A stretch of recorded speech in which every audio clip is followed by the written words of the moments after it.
If you're a passionate music fan like me, you've probably noticed something lately, and that is that album rollouts just aren't what they used to be. And even if you're more of a casual listener, chances are you've still felt the shift. These days, if it feels like the excitement, build up, and storytelling around new releases have all just disappeared. Before we even dive into this video though, make sure you leave a like, subscribe, and comment down your thoughts on this topic in the comment section below. Do you miss the old rollout days too, or are you cool with how things are now? I'd love to hear your take. Now without further ado, let's get into the lost importance of album rollouts. Before we talk about the decline of album rollouts in recent years, we need to first understand what an album rollout actually is. An album rollout refers to the marketing and promotional campaign that surrounds the release of a new project. It's a carefully planned series of events and activities like single drops, music videos, interviews, live performances, teasers, and social media campaigns, all designed to build anticipation, engage fans, and maximize impact both before and after the album's official release. While the history of album rollouts isn't the easiest thing to trace, it's safe to say the concept was popularized in the 1960s by none other than the Fab Four themselves, the Beatles. And to be honest, a lot of what we consider the norm in music today can be traced back to them. Anyways, in the 60s, with the release of Rubber Soul, the Beatles helped define the modern rollout format: lead singles, live performances, radio and TV appearances, interviews, you name it. This was largely part of a bigger push to cement their presence in the US after their 1964 debut. Naturally, other artists followed suit. By the late 1960s and into the 70s, names like Bob Dylan, the Rolling Stones, and others adapted the strategy, and album rollouts became an industry standard.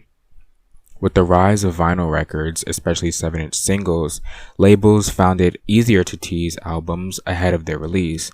Artists like Bruce Springsteen, David Bowie, and Pink Floyd made the most of this format, using singles not just as a taste of what was coming, but as a full-blown hype machine. Then come the 80s, and with it, the rollouts are just reaching new heights, thanks to one man, Michael Jackson. Thriller changed everything, and I won't go too in-depth here as I have an entire video dedicated to that album and its massive influence, but from cinematic music videos to televised performances, Thriller essentially became the blueprint for blockbuster album rollouts. It shaped the industry, or did it? Well, the short answer is yes, but that doesn't mean the formula wasn't challenged in the years to come. In the 90s, the single, then album formula was going strong. And in the 2000s, the CD boom helped push albums even more, and the rollouts, of course, even further, especially among younger audiences. Store exclusives, fan meet and greets, and collectible packaging made rollouts feel more personal and immersive. You weren't just buying the album, you were buying into an experience. Then came 2013. And Beyonce flipped the table. Her self-titled album dropped with no warning, no singles, no traditional promo, just boom, here it is. It was released on a Friday, which wasn't the norm at the time, and came with a full set of visuals. The industry scrambled. Suddenly, surprise releases became a trend, and then Friday became the new global standard for album drops. The Beyonce drop showed how social media, fan culture, and digital platforms could completely reshape what a rollout looked like. Which brings us to the problem.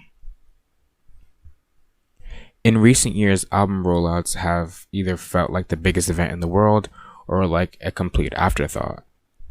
Take After Hours by The Weeknd, for example. That rollout single-handedly shaped what I thought would be the golden age of album eras in the 2020s.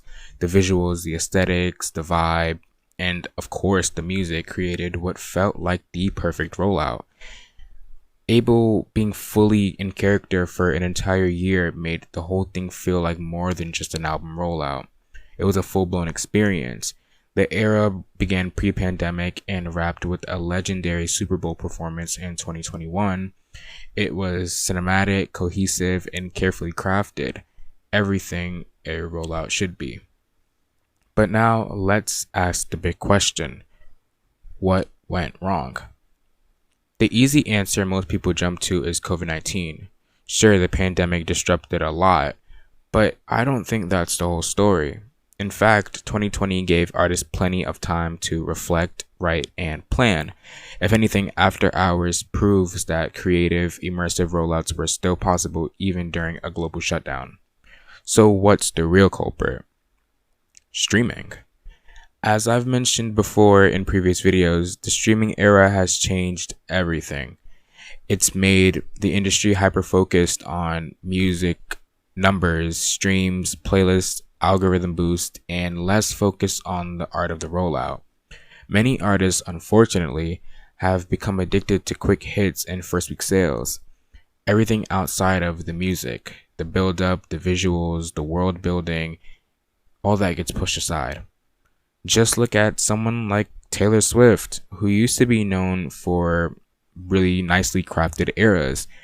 Now, it just feels like more of a content dump than a cohesive rollout.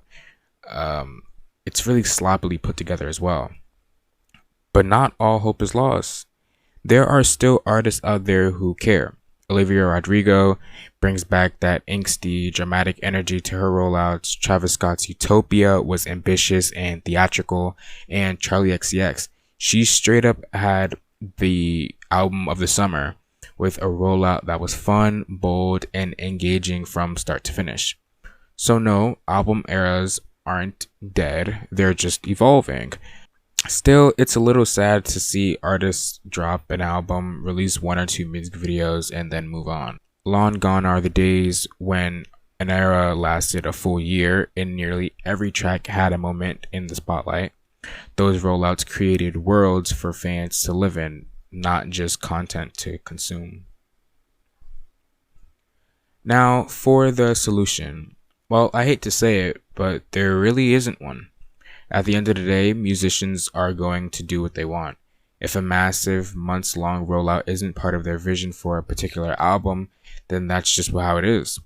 There's no one-size-fits-all approach anymore, and maybe that's okay. But I do want to spotlight someone who's done it right recently, Sabrina Carpenter. Her short and sweet era has been handled with care and intention. She stretched it out for nearly a year, and even though she's begun the rollout for her next album, Man's Best Friend, she's still technically in the short and sweet tour cycle. Musically though, that era's wrapped. And that's honestly, in my opinion, what's the beauty of it. That's the beauty of it in my opinion, because she let that era breathe. She gave the songs time to live and connect before moving on. That's what it really comes down to. If an artist loves the album, if they're proud of the world that they created, they'll write it out for as long as they feel it should, until it's time to close that chapter and move on to the next. Well, that wraps up today's video. If you enjoyed it, don't forget to leave a like, subscribe, and comment down your thoughts on this topic. I really do want to know how everyone feels about the current stage of album rollouts. Yeah. If there's any video topics or ideas you have in the comments below, or anything you want me to talk about, be sure to let me know, and I'll get to it when I can. I hope you enjoy this video. Thank you so much for sticking around and watching, and I will see you in the next video. Bye.